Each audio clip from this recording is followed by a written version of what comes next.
done? I'm retired. Boxing Hall of Fame. Always wanted to come here. I'm retired.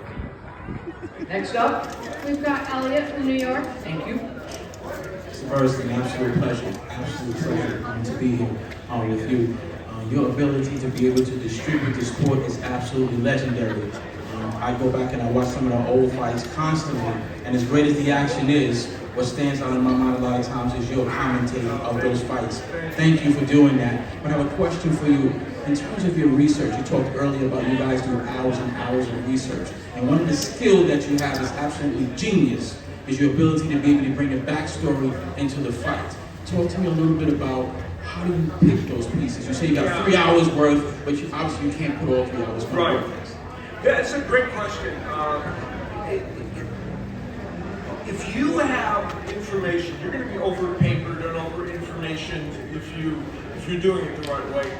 And your mission is not, there's a lull, you can go find something, but the best way to do it, and when you try to do it, is by scanning. I mean, I have bullet notes. I do everything with bullet notes.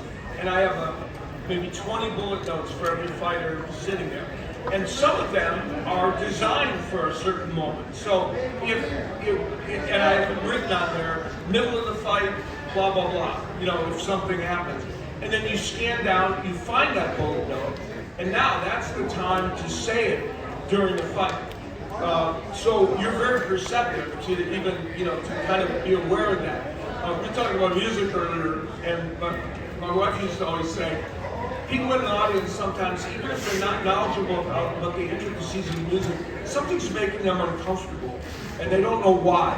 And what you just talked about was it, an inside baseball kind of thing, like when you use those or whatever.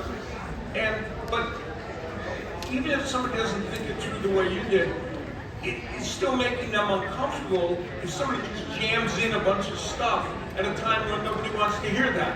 So, it's a good question. Cue cards, one of the things I would always have next to me during the fights as we go to the next question.